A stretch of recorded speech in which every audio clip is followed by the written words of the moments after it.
चांद पर लैंडर विक्रम और रोवर प्रज्ञान ने काम करना शुरू कर दिया है। रोवर प्रज्ञान इस वक्त चांद पर चहलकदमी कर रहा है, घूम रहा है। लैंडर विक्रम ने रोवर प्रज्ञान की चांद पर कदम रखने की तस्वीर भी इसरो के कमांड सेंटर को भेज दी है। ये उसी वक्त की तस्वीर है जब रोवर प्रज्ञान विक्रम लैंडर से रैंप डाउन कर रहा था, यानी लैंडर से धीरे धीरे बाहर निकल रहा था। खास बात यह है कि लूनर सरफेस पर टेस्टिंग का काम रोवर और लैंडर दोनों करेंगे। प्रज्ञान रोवर में 2 और विक्रम लैंडर में 4 पेलोड हैं। सबका काम अलग अलग है। अब रोवर चांद पर क्या क्या करेगा, कौन कौन सी जानकारी इसरो को भेजेगा, इसके बारे में आपको बता देता हूं। विक्रम लैंडर से प्रज्ञान रोवर बाहर कैसे आए, सबसे पहले यह समझ लेते हैं। लैंडर विक्रम से रोवर प्रज्ञान की चांद पर उतरने की प्रक्रिया बिल्कुल वैसी ही थी जैसी मां के गर्भ से एक बच्चे के जन्म होने की होती है। लैंडर विक्रम के भीतर रखे रोवर प्रज्ञान को पहले जगाया गया।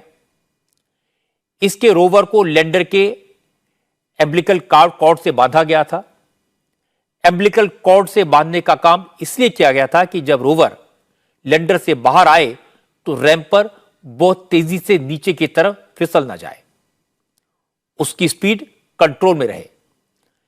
इसके बाद सिर्फ 1 सेंटीमीटर प्रति सेकंड की बिल्कुल धीमी रफ्तार से रोवर प्रज्ञान लैंडर विक्रम से बाहर निकलकर चांद की सतह पर पहुंचा।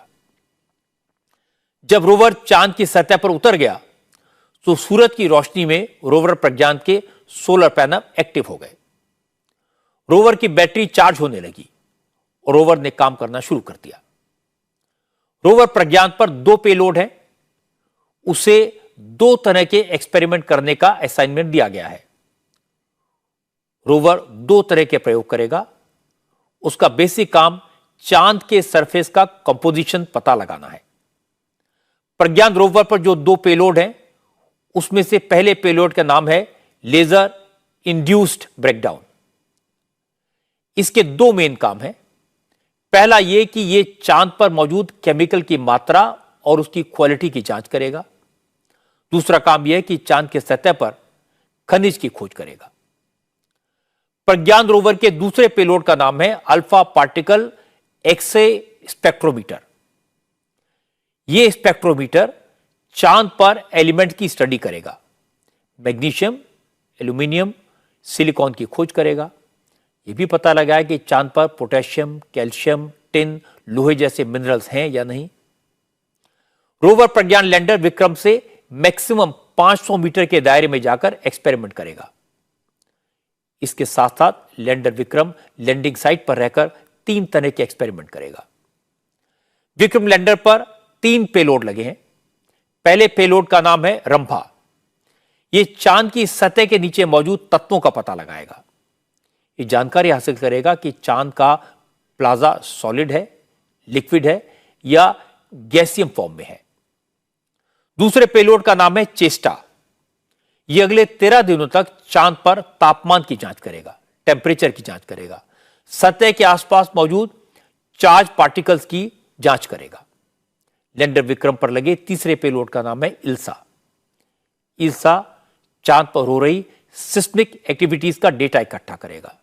यह पता लगाएगा कि चांद पर भूकंप आता है या नहीं। हमको जो 5 एक्सपेरिमेंट है, 2 है प्रज्ञान पर और 3 विक्रम पर। ये 2 एक्सपेरिमेंट्स है जो रोवर में है। इससे हमको यह एलिमेंटल कॉम्पोजिशन है रोना रगोलित का, उसका पता चलेगा। और एक लेजर बेस्ड है और एक alpha particle based X ray fluorescence के सहारा से ये मेजर कर सकें ये क्या एलिमेंट से ये लूना रगोलित बना है।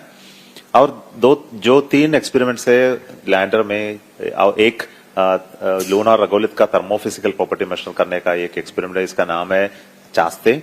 और एक एक्सपेरिमेंट है रंभा। ये मून का एटमॉस्फेयर, चार्ज पार्टिकल एटमॉस्फेयर के बारे में टेस्टिंग मेजरमेंट करना है। Night and day time measurement का तरीका है। और तीसरा है इल्सा। ये इंस्ट्रूमेंट है, वह सीस्मिक एक्टिविटी जो होंगे उसके कोर में, चंद्रमा के कोर में क्या है, क्या वोल्केनिक एक्टिविटी अभी है, ये लिक्विड है, सॉलिड है। आपको पता है कि और अर्थ के अंदर में ये जो लावा है ना, ये लिक्विड सब लिक्विड है, पर चांद के अंदर क्या है हमको पता नहीं। सो उसका चांद को मैग्नेटिक एटमॉस्फेयर नहीं है, मैग्नेटिक प्रॉपर्टी बहुत कम है धरती से, ये क्यों ऐसा होता है? सो इसके सबके बारे में हमको बहुत स्टडी करना है। जब से भारत ने चंद्रयान मिशन स्टार्ट किया था तभी से ये सवाल उठ रहे थे कि आखिर भारत ने सॉफ्ट लैंडिंग के लिए चांद के साउथ पोल को क्यों चुना। साउथ पोल के आसपास अंधेरा है, तापमान बहुत कम है, सरफेस बहुत ज्यादा अनइवन है। इसके बारे में पहले से कोई खास जानकारी भी पहले मिली नहीं थी, कोई ज्यादा जानकारी नहीं है। अब तक किसी देश का स्पेसक्राफ्ट चांद के साउथ पोल तक नहीं पहुंचा है, फिर भी इसरो ने चंद्रयान को साउथ पोल के पास उतारने का फैसला क्यों किया? यह सवाल हमारे संवाददाता पवन नारा ने इसरो के चेयरमैन एस सोमनाथ से पूछा। सोमनाथ ने कहा कि चंद्रयान 1 ने सबसे पहले यह पता लगाया था कि चांद पर पानी मौजूद है। चंद्रयान 2 ने बताया था कि साउथ पोल पर बहुत ज्यादा मात्रा में पानी हो सकता है, इसलिए इसरो ने साउथ पोल पर सॉफ्ट लैंडिंग का फैसला किया, क्योंकि अगर साउथ पोल पर पानी की मौजूदगी मिली तो चांद से आगे स्पेस में जाने के रास्ते साउथ पोल से ही खुलेंगे। We have gone closer to South Pole, which is 70 degree almost. So the South Pole has a special advantage with respect to being less illuminated by the sun, and because of that there is a potential to have more scientific content in terms of retention of water below the subsurface, and also elemental composition and other activities, which is an electrical activity on surface of the moon, to be more dominant there than what it is there at the equator. So science people who are scientists who are working on moon has really shown a lot of interest on the South Pole, because ultimately human beings wants to go and create colonies on the moon and then travel beyond. So the best place is something that we are looking for. So South Pole has a potential to be that. चांद के south pole को लेकर जो बात इसरो के chairman ने बताई, वही बात स्पेस साइंटिस्ट आरसी कपूर ने समझाई। उन्होंने बताया कि अर्थ के अलावा, पृथ्वी के अलावा अगर यूनिवर्स में कहीं हैबिटेबल जोन यानी इंसान के रहने लायक जगह है तो उसे साइंटिफिक लैंग्वेज में गोल्डीलॉक्स जोन कहा जाता है। गोल्डीलॉक्स जोन के लिए यह जरूरी है कि उस जगह पर रॉक्स हो यानी चट्टाने हो, एनवायरमेंट हो, सूर्य की रोशनी पहुंचती हो और उस जगह की सूर्य से दूरी कम से कम इतनी हो कि अगर पानी है तो लिक्विड फॉर्म में हो। विक्रम लैंडर और प्रज्ञान रोवर इन सब चीजों की जांच करेगा। तो लैंडर के ऊपर जो है 4 इक्विपमेंट हैं और रोवर के ऊपर 2 इक्विपमेंट हैं। इसके साथ साथ कैमराज हैं और जो भी तस्वीरें ली जानी हैं, और इनका संपर्क ऑर्बिटर 2 से है जो कि चंद्रयान 2 के टाइम से चल रहा है। उसमें फ्यूल काफ़ी था और खुशकिस्मती ये है कि वो काम करता रहा है। तो इस बार जो चंद्रयान 3 का जो ये अभियान जो छेड़ा गया उसमें ऑर्बिटर की ज़रूरत नहीं पड़ी। हमको एक पहुँचाने वाली गाड़ी चाहिए थी, वो प्रोपल्शन मॉड्यूल ने काम किया। इसका काम ये है कि इसने पृथ्वी को एक हैबिटेबल प्लैनेट के रूप में देखना है कि इस ग्रह को जिसके ऊपर ये इंस्ट्रूमेंट की नज़र है, क्या ये ग्रह पर जीवन संभव है, क्या ये ग्रह जीवन के लिए रहने लायक है, उस लिहाज से स्टडी होनी है। तो उसको गोल्डीलॉक्स जोन बोलते हैं, जिसमें कि आपकी एक तो रॉकी प्लैनेट होना चाहिए, उसमें वातावरण होना चाहिए, अपने सूर्य से इतनी दूरी होनी चाहिए कि वो वहाँ पानी जो है अगर है तो लिक्विड फॉर्म में रह सके। तो लैंडर के जो इंस्ट्रूमेंट्स हैं वो एक है उसमें चेस्ट नाम का, वो चंद्रमा की सतह की जो मिट्टी है उसकी क्या थर्मल प्रॉपर्टीज़ हैं कि जैसे सनलिट पोर्शन से अनलिट पोर्शन में जैसे जो हीट है उसका ट्रांसमिशन किस प्रकार से होता है। तो वो एक बहुत महत्वपूर्ण बात है जो कि हमने देखनी है। अब से थोड़ी देर पहले इसरो ने एक बार फिर कंफर्म किया है कि लैंडर विक्रम और रोवर प्रज्ञान के सारे फंक्शंस बिल्कुल सही तरीके से काम कर रहे हैं। इसरो ने विक्रम लैंडर का एक वीडियो जारी किया है। यह वीडियो चांद के सरफेस पर लैंडर विक्रम के टचडाउन से ठीक पहले का है। विक्रम लैंडर पर लगे इमेजर कैमरे ने यह टचडाउन से पहले की चांद की सतह की तस्वीरें खींची हैं। इसरो के चेयरमैन एस सोमनाथ ने कहा कि चंद्रयान 3 से जो इंफॉर्मेशन मिलेगी वो भविष्य के स्पेस मिशंस में बहुत काम आएगी। एस सोमनाथ ने बताया कि चांद के बाद अब भारत सूरज की तरफ बढ़ेगा। आदित्य मिशन तैयार है, 2 हफ्ते बाद आदित्य मिशन लॉन्च कर दिया जाएगा। इसरो ने स्थापित किया है कि हम जो चाह लें वो हासिल करते हैं। भारतीय कब स्पेस में जा पाएंगे, कब हम इंसान को स्पेस में भेज पाएंगे? एक दिन जरूर हम इंसान को स्पेस में भेज जाएंगे। हमारा गगनयान प्रोग्राम है, इसके लिए है हम जो करते हैं कि हमारे डिफरेंट सिस्टम्स को टेस्टिंग डेवलपमेंट कर रहे हैं। हमारे रॉकेट अभी भी हमारे पास से जो रॉकेट ह्यूमंस को स्पेस लाने का, बट वापस लाने के लिए क्रू मॉड्यूल का आवश्यकता है। इन एक्सीडेंट होते तो हमको एस्केप करने के लिए क्रू एस्केप सिस्टम के सहारा लेना पड़ेगा। इस सबको हमको ह्यूमन रेटिंग करना होगा और अनमैन मिशन भी करना है। इस सबके बाद हम अन इंडियन को स्पेस में भेजेंगे। प्रधानमंत्री नरेंद्र मोदी ने आज बता ही दिया कि चंद्रयान 3 सिर्फ एक कदम है, भविष्य के लक्ष्य तैयार हैं। जल्दी ही भारत स्पेस साइंस की दुनिया में लंबी छलांग लगाएगा।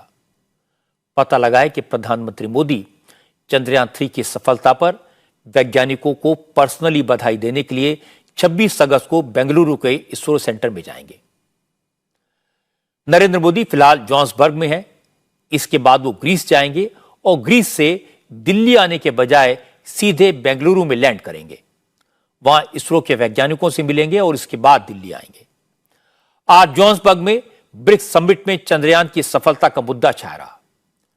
सभी लीडर्स ने चांद पर विक्रम लैंडर की सॉफ्ट लैंडिंग के लिए भारत को, प्रधानमंत्री मोदी को बधाई दी। और मोदी ने भी कहा कि चंद्रयान भले ही भारत का स्पेस मिशन था, लेकिन इसका फायदा पूरी दुनिया को मिलेगा। स्पेस साइंस के बारे में, चांद की सतह के बारे में जो भी जानकारियां मिलेंगी वो सबके काम आएंगी।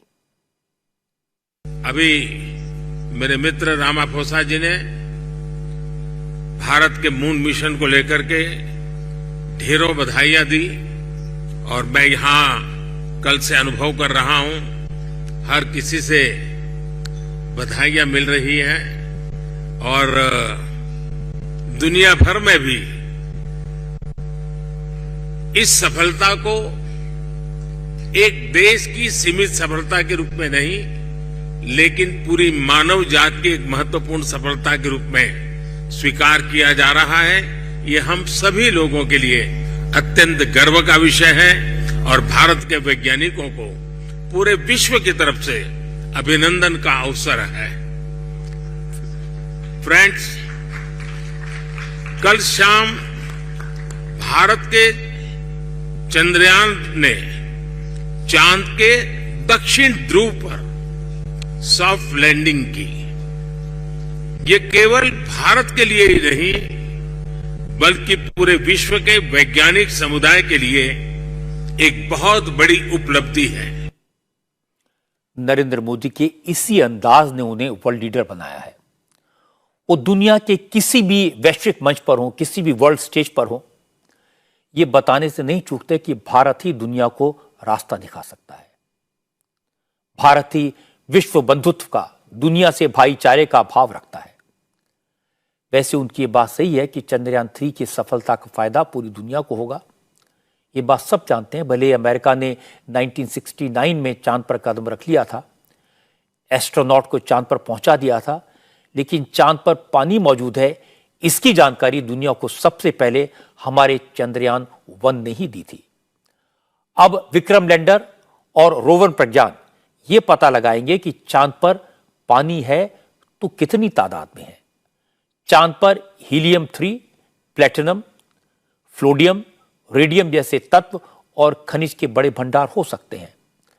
अगर ये सब चांद पर मिला तो फ्यूचर के लिए, भविष्य के लिए जो स्पेस मिशन होंगे उनमें फ्यूल की समस्या खत्म हो सकती है और जाहिर है इसका फायदा पूरी दुनिया के स्पेस मिशंस को होगा। दूसरे ग्रहों की तरफ भेजे जाने वाले स्पेसक्राफ्ट चांद को एक फ्यूल स्टेशन के तौर पर इस्तेमाल कर पाएंगे। यानी भारत का मून मिशन पूरी दुनिया के लिए स्पेस के नए दरवाजे खोलेगा और ये बहुत बड़ी कामयाबी होगी। इंडिया टीवी हर वक्त हर जगह डाउनलोड करने के लिए सर्च करें India TV news Google play store या ऐप स्टोर पर।